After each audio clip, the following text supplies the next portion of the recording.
Hey guys, Good Marks Goods here, and today I wasn't even gonna planning on making a video today, but I went through one of my boxes, and I've been working 6 days a week lately, so I only have one day where I can actually work on my store and or film and edit videos, and I have time to do one, but or the other, but not usually both.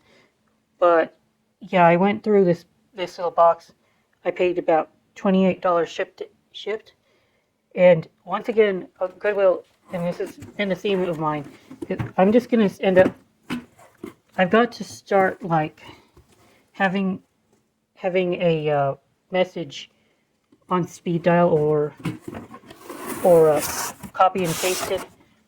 Every time I win an auction, I have to start asking them, please wrap my pieces, please wrap my pieces, please wrap my pieces, because I'm not always finding treasures, but when I do find a treasure and they just throw it in a box, and again they did that, just threw it in a box,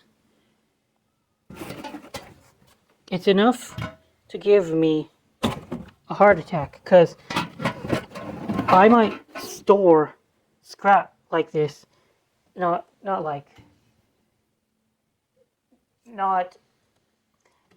wrapping every piece of scrap metal I find or anything, but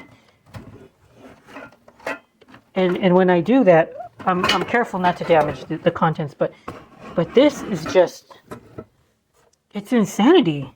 Like, how do you justify selling something like this to a customer, thinking that these pieces are gonna like reach them in any good condition? Because I'm not the world's greatest reseller, and I don't own a giant business like Goodwill, but come on, there's got to be standards out here. And I know that they might have a ton of volume in, and they have a quota to meet, but this is kind of ridiculous. And I suppose it's what this is kind of like a, okay, I'm gonna say it like this. It's kind of a paradox, because since the stuff sells so cheaply in general, Silverplate in general, and has quite a synonymous name with like low quality or fake silver, or whatever the heck people call Silverplate. It has such a low regard in our culture that the overall bulk price of this stuff might be very cheap. I do understand that. And so in that case, when I'm buying these lots, I might get them for $4 a pound, $5 a pound. They don't have enough meat on the bone, so to say, for them to spend a lot of time wrapping my items and making sure it's in great shape when it reaches me. I do understand that. But on the other hand, if people keep getting broken stuff, maybe they can start thinking of this like as a loss leader. Make sure that we do good on all of our shipping processes. Try not to keep having to send in refunds or have unhappy customers. Maybe they would have bought something else from your store if they weren't already pissed off with how you treated their cheaper purchase. Like, if I can't trust you with the small matters, how can I trust you with the large ones? And that's probably what a lot of people who buy on Goodwill are thinking. But anyway, enough of that rant. Let's look at the pieces that were sent in, or I received. So this is quadruple plate by Imperial. And it comes with a creamer as well. And this didn't it didn't have too much of a fun time in the box, like I said, because they didn't protect these pieces. Again, Imperial is quite old. It's a very old school company, and it was made in the USA, but and relatively rare too, because I don't find that much Imperial. But again, just because something is rare doesn't mean it's valuable, and it seems to be the case for Imperial. A fan of old school Silverplate and buys quadruple more often than not, they might be happy with it. And but again, since there's not much of a market and there's probably not that many buyers, I would say these pieces are maybe $20 a piece. Again, though, there is some damage now, some dents on the piece, which could have been before it's a shipping ordeal, but more than likely these are new bumps and bruises. So I'm not too concerned about this because quadruple plate is okay to scrap. It's a softer metal, which makes me think that it's more loaded with tin, copper, that kind of thing. So the base metal is probably worth a little bit more on these kind of pieces, and maybe it's plated with a decent amount of silver that it would be worth scrapping for me. So as overall, I'm fine that these didn't make it in 100% condition. I don't think I would sell this to a customer. Look at how big that dent is right here. It's too bad. But again, there aren't that many customers for this piece. Unless they're curious how big that dent is too. So, yeah. Imperial, teapot, and creamer. I'm going to think of this as a loss and probably scrap this one day. Granted, as long as the market stays the way it is. Now, let's look at this, though.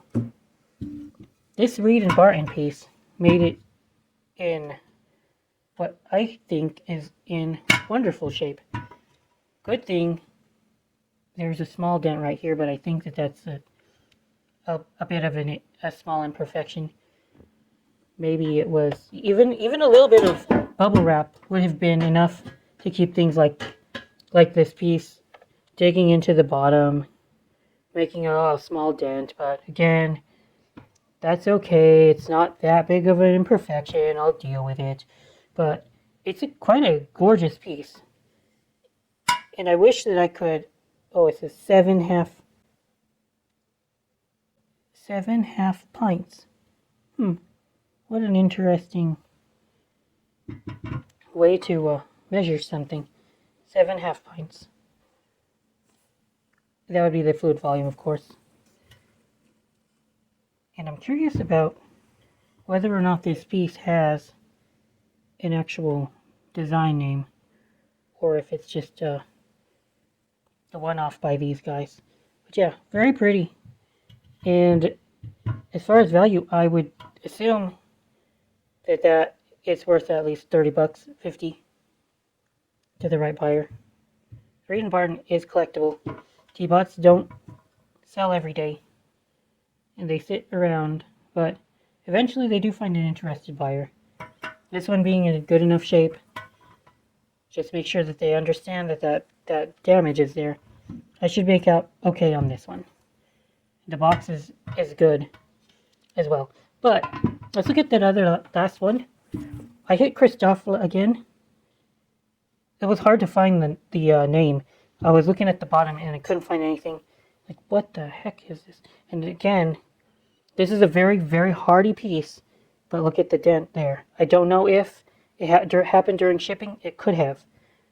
Again, only happens when these people sell this stuff, package it like it's scrap metal. And that really does annoy me. But it's on the lid right here. Christofle.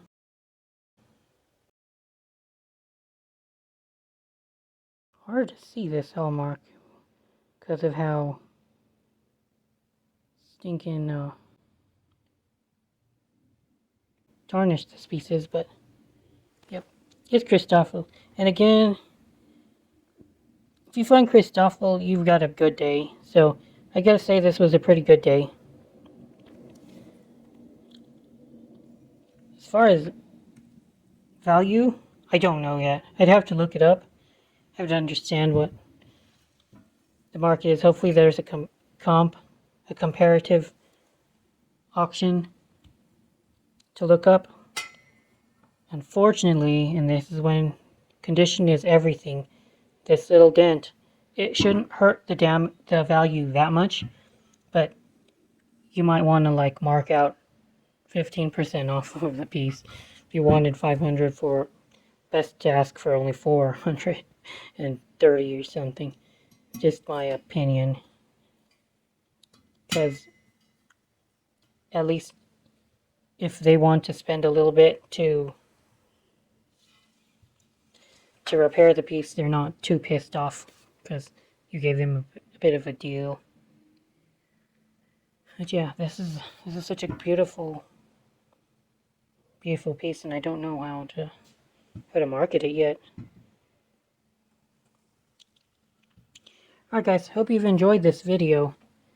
Like, share, comment, and subscribe if you would like to watch more Silverplate picks. And yeah, thanks for watching. Good marks, goods out.